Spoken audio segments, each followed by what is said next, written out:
no programa de hoje nós vamos falar sobre uma campanha da Secretaria de Saúde de Rio Preto, da Vigilância Ambiental, para prevenção e combate da leishmaniose.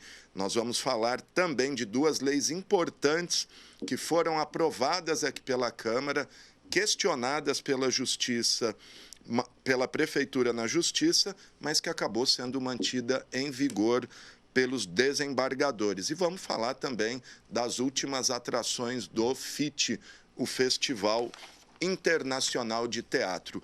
Mas vamos começar falando da campanha que a Secretaria de Saúde de Rio Preto lançou, que visa a prevenção e combate da leishmaniose, doença que é causada pelo mosquito palha. Mas para entender direitinho o que é a leishmaniose, como que é a ocorrência dela, a gente vai conversar agora com a médica veterinária do Centro de Controle de Zoonoses, a doutora Catiana Cristina Abdala. A doutora está aqui no Zoom comigo. Tudo bom, doutora? Tudo bem, e você? Tudo jóia. Obrigado aí por nos atender. Bom, doutora, vamos começar, vamos explicar para o pessoal o que é a leishmaniose, doutora? A leishmaniose, ela é uma zoonose, que é uma doença que ela é passada do animal para o ser humano e do ser humano para o animal. Ela é uma doença transmitida pelo mosquito palha, que é um flebótomo, e esse mosquito, ele pica tanto o animal infectado e pica o ser humano passando a doença. Então, assim, é uma doença grave, tá? O animal, a partir do momento que ele é positivo, ele não tem cura, ele tem somente o tratamento. E o ser humano também é uma doença que pode, inclusive, levar à morte, se não for tratada corretamente e a tempo. Quais são os sintomas, tanto nos animais quanto nos humanos? O que essa doença causa aí no corpo humano e no corpo do cachorro? Então, no ser humano, ela causa uma febre, né? Uma febre por vários dias, tá? Aumento do abdômen e principalmente aumento do baço. Agora, nos animais, eles apresentam lesões na pele, principalmente feridas na ponta da orelha. Eles ficam apáticos, emagrecem de repente, muito rápido. Tem um aumento exagerado das unhas. A senhora falou que não tem cura. O que fazer com um animal que, enfim, foi contaminado? Então, a leishmaniose, ela não tem cura, tá? Ela tem o tratamento. O tratamento existe, é feito com uma medicação importada, é muito alto o tratamento.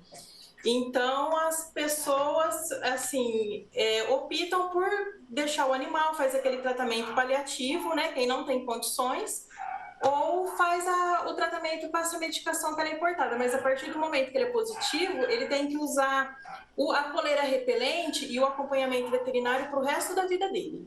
Porque ele continua transmitindo eternamente, não tem um período aí de que essa transmissão cessa? Isso, quando ele é feito o tratamento com a medicação importada, aí ele até, a carga parasitária dele diminui, tá?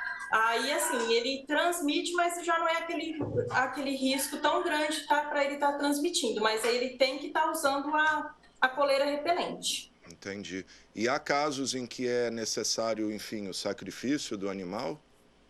Sim, chega um momento que o animal ele pode demorar alguns anos para apresentar os sintomas e ele já é positivo. Só que a partir do momento que esses sintomas começam a aparecer, o animal ele vai começando a se debilitar muito rápido, tá? Então chega um momento que ele já começa a entrar em sofrimento. Aí é quando a gente já recomenda a eutanásia para o animal não ficar sofrendo, né? Que aí, inclusive, os rins, na maioria das vezes, são afetados, né? Então o animal ele já começa a ter uma insuficiência renal, sofrimento. Perfeito. A gente teve um probleminha aí na conexão, a imagem da doutora Catiana travou, mas o áudio está chegando perfeitamente. Vamos tocando aqui para a gente terminar dessa entrevista. Doutora, nós temos caso de registro dessa doença em Rio Preto, a leishmaniose, tanto em animais quanto em humanos. Me parece que Araçatuba tem registros importantes, né? Isso, eu tenho os dados aqui somente de animais. Perfeito. Tá? Aí, em 2020, nós tivemos 62 animais positivos Em 2021 foram 64 e agora em 2022, até o momento, nós temos 8 cães positivos. São números aí relevantes, né, de uma doença tão importante. E como é o combate a essa doença? É o mosquito mesmo que a gente tem que combater? É igual a dengue? A culpa é do mosquito? Isso, é igual a dengue, tá? Começa pelo o manejo ambiental principal, tá? Só a única diferença com o mosquito da dengue é que o mosquito da dengue se reproduz na água. O da leishmaniose é em matéria orgânica. Então, assim, manter o quintal limpo é essencial, tá? Fazer a coleta de folhas, o lixo, deixar muito bem armazenado, não usar fezes de animais como adubo, tá? Aquelas folhas que as pessoas gostam de juntar, colocar no pé ali da árvore, da flor, achando que está fazendo um bem, na verdade, isso é prejudicial, porque o mosquito se reproduz ali. Aquela fruta que cai do pé também deixa ali apodrecer. Então, tudo tem que manter o quintal limpo mesmo, para evitar que o mosquito se reproduza. Tá certo. Bom, dados de eventuais casos humanos, a senhora não teria em mãos, claro, a senhora é veterinária e do zoonose, perfeito. Mas bastante caso. Então, tem uma região da cidade que tem maior incidência desse mosquito? Olha, a região com maior incidência é a região assim que tem mais zona rural, né? Mais mato. Então, assim, as regiões de chácara, né? Que a gente tem sempre mais, o índice é maior, tá? Em regiões de chácara, mas também a gente tem casos, né, na cidade mesmo, também. Tá certo. Bom, essa campanha já começou essa campanha, né? Tem ações que já estão sendo desenvolvidas. A senhora pode passar como vai ser? Eu vou até pedir para o Tiago jogar na tela aí. A gente tem algumas etapas, que é inquérito sorológico, feira de educação e mutirão da limpeza. Dá uma geral para a gente, doutora, dessa campanha.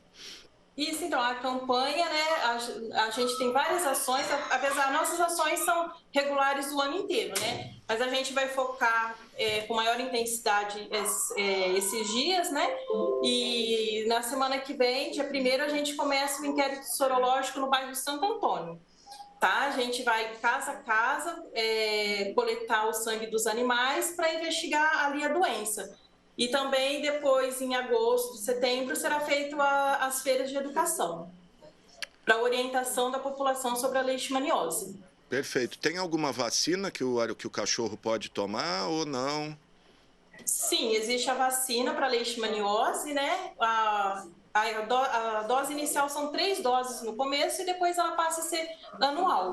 E é importante que a pessoa, quando for vacinar o animal, ela tem que estar fazendo o exame, aí dando negativo, ela tem o prazo de 24 horas para estar fazendo a vacinação no animal. Ok. Essa doença, ela atinge apenas cachorros ou outros animais também domésticos? Não, por enquanto a gente é só nos cachorros, né? Mas tem estudos que também nos gatos, que tem gatos que têm a doença também, né? Inclusive no Mato Grosso tem estudo já nisso, mas aqui com a gente é só nos cachorros que a gente consegue estar realizando o exame. Perfeito. Doutora, para a gente concluir esse bate-papo, a doença ela surge da onde? O mosquito transmite, mas qual é a origem dela? Bom, aí, acho que a gente perdeu aí de vez a doutora, estava um pouquinho ruim a conexão, mas o recado está dado, então aí essa campanha visa eliminar esses focos do mosquito palha. Como a doutora disse, temos números até um pouco altos aí, 62 casos em 2020, 64 casos, 62 em 2021, 64 em 2021 e 8 casos em animais este ano, como ela disse. A leishmaniose não tem cura. Temos a doutora de novo para concluir? Pois não.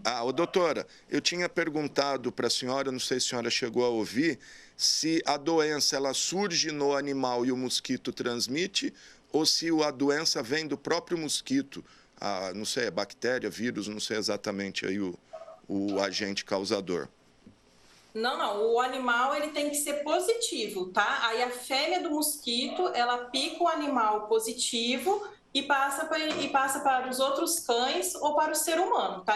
Então, por isso que é importante, quando o animal ele dá positivo, usar a coleira repelente. Por quê? Porque vai evitar que o mosquito pique aquele animal positivo para estar passando para os outros. E o que ocasiona a doença no animal? É o protozoário da leishmania, né? Então, a partir do momento que ele pica o animal ele já está contaminado, tanto o animal quanto o ser humano. Perfeito. Tá, então, gente, a doutora Catiana Cristina Abdala, ela é veterinária do Centro de Controle de Zoonoses, dando esse alerta aí, então, para manter quintais limpos, né, eliminar aí compostos orgânicos, folhas, frutas, adubos de origem animal e tudo mais. Doutora, obrigado, viu? As ordens. Tá, então, vamos só repassar aqui as datas da campanha. O inquérito sorológico, então, de 1º a 12 de agosto, a equipe do Centro de Zoonoses vai estar no bairro Santo Antônio para a coleta do sangue dos animais, para testar eventuais casos positivos no bairro Santo Antônio. Depois teremos uma feira de educação entre os dias 29 de agosto e 2 de setembro. A Vigilância Ambiental vai promover uma feira de educação em saúde ambiental na Escola Arlindo dos Santos, no Parque Industrial. E também o Mutirão da Limpeza, que começou em julho e segue aí nos meses de agosto e setembro, nas áreas do Parque Industrial, Jaguaré e Vetorazo, como disse a doutora, as áreas de maior incidência do mosquito palha, por isso a importância aí de manter quintais limpos de matéria orgânica.